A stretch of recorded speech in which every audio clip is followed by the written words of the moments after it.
I am happy to join with you today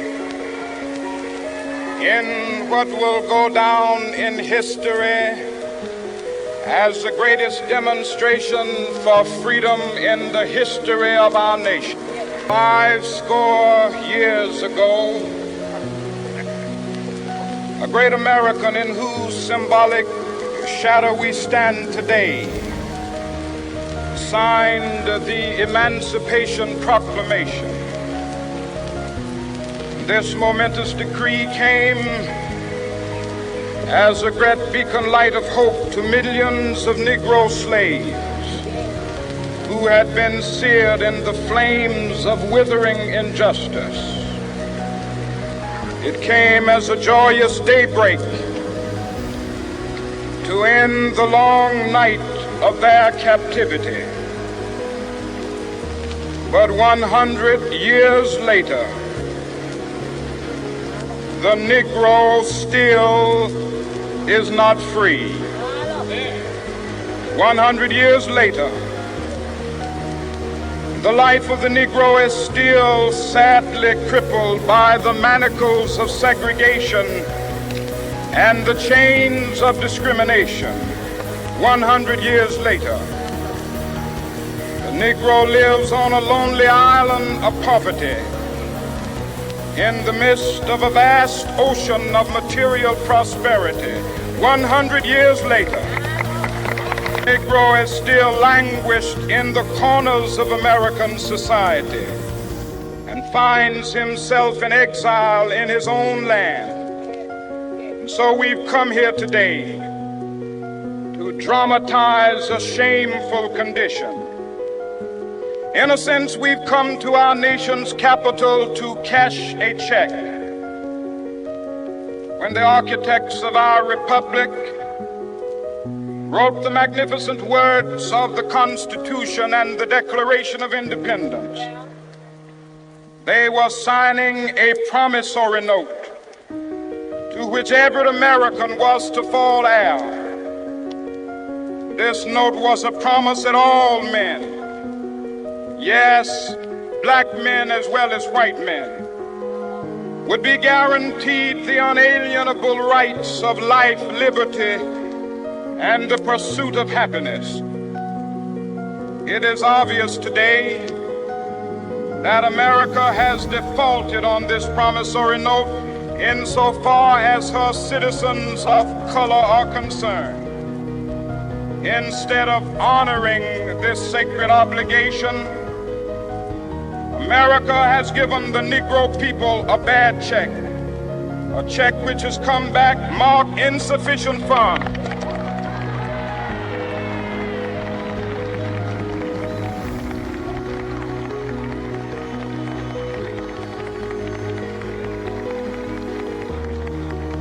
But we refuse to believe that the Bank of Justice is bankrupt. We refuse to believe that there are insufficient funds in the great vaults of opportunity of this nation. So we've come to cash this check, a check that will give us upon demand the riches of freedom and the security of justice. We have also come to this hallowed spot to remind America of the fierce urgency of now. This is no time to engage in the luxury of cooling off or to take the tranquilizing drug of gradualism.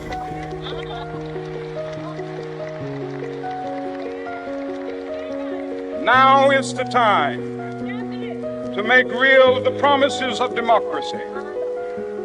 Now is the time to rise from the dark and desolate valley of segregation to the sunlit path of racial justice. Now is the time to lift our nation from the quicksands of racial injustice to the solid rock of brotherhood. Now is the time to make justice a reality for all of God's children. It would be fatal for the nation to overlook the urgency of the moment This sweltering summit of the Negro's legitimate discontent will not pass until that is an invigorating autumn of freedom and equality.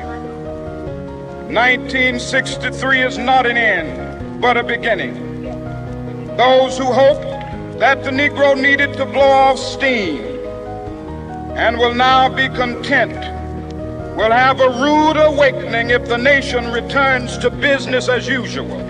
There will be neither rest nor tranquility in America until the Negro is granted his citizenship rights. The whirlwinds of revolt will continue to shake the foundations of our nation until the bright day of justice emerges. But that is something that I must say to my people who stand on the warm threshold which leads into the palace of justice. In the process of gaining our rightful place, we must not be guilty of wrongful deeds.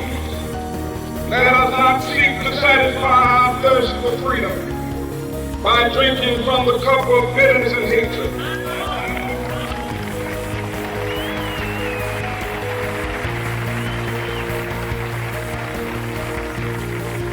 We must forever conduct our struggle on the high plane of dignity and discipline. We must not allow our creative protest to degenerate into physical violence.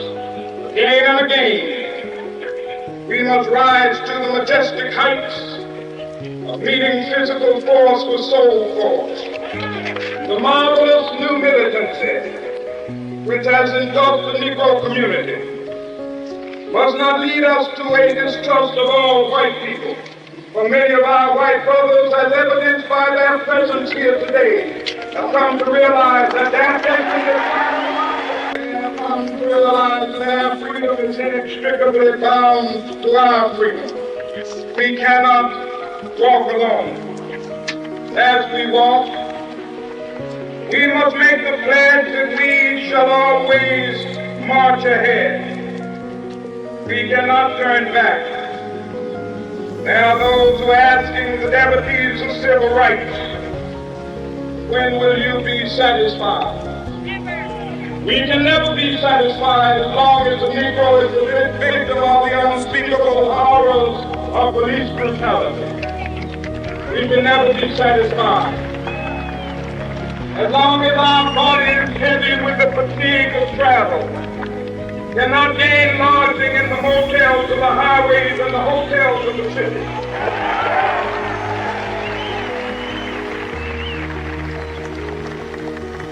We cannot be satisfied as long as a Negro in Mississippi cannot vote and a Negro in New York believes he has nothing for which to vote.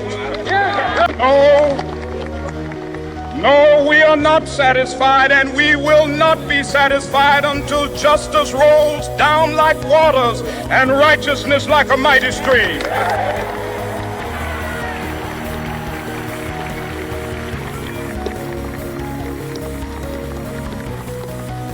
I am not unmindful that some of you have come here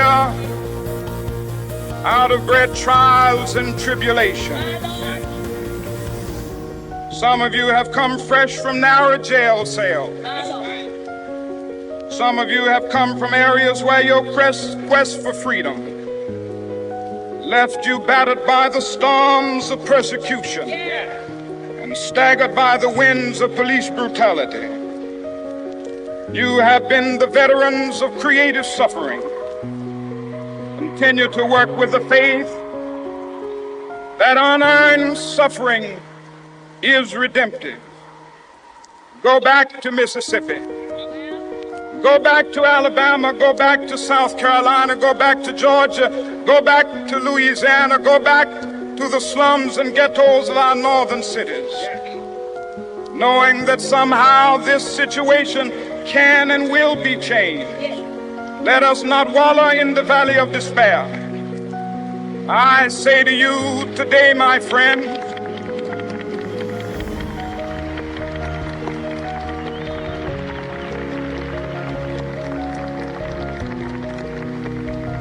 So even though we face the difficulties of today and tomorrow, I still have a dream. It is a dream deeply rooted in the American dream. I have a dream that one day this nation will rise up, live out the true meaning of its creed. We hold these truths to be self-evident, that all men are created equal.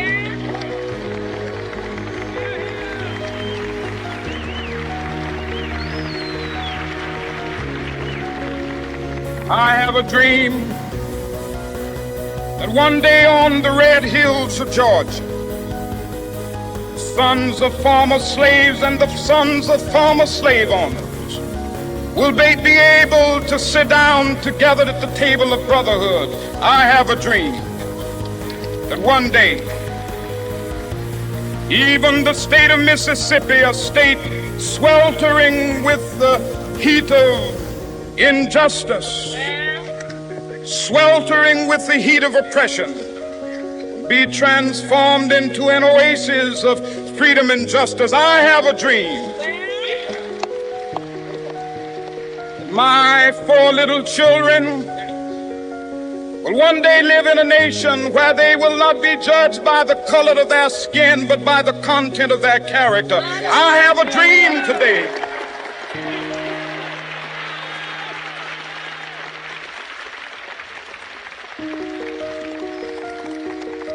I have a dream that one day down in Alabama, with its vicious racists, with its governor having his lips dripping with the words of interposition and nullification, one day right there in Alabama, little black boys and black girls will be able to join hands with little white boys and white girls as sisters and brothers. I have a dream today.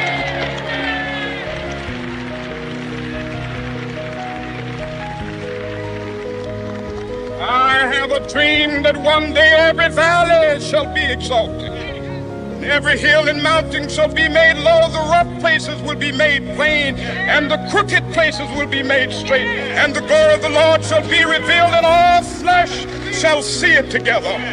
This is our hope.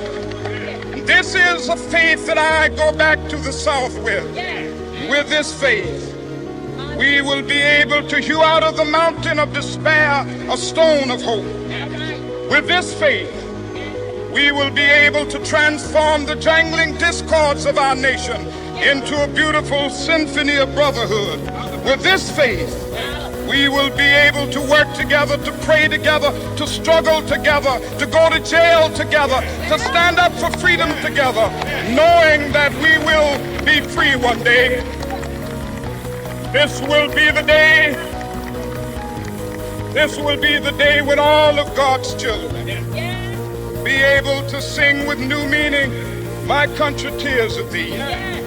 Sweet land of liberty, of thee I sing. Land where my fathers died, land of the pilgrim's pride. From every mountainside, let freedom ring. And if America is to be a great nation, this must become true. So let freedom ring. From the prodigious hilltops of New Hampshire, let freedom ring. From the mighty mountains of New York, let freedom ring. From the heightening Alleghenies of Pennsylvania, let freedom ring. From the snow-capped Rockies of Colorado, let freedom ring. From the curvaceous slopes of California. But not only that, let freedom ring from Stone Mountain of Georgia. Let freedom ring from Lookout Mountain of Tennessee. Let freedom ring from every hill and molehill of Mississippi, from every mountainside. Let freedom ring. And when this happens,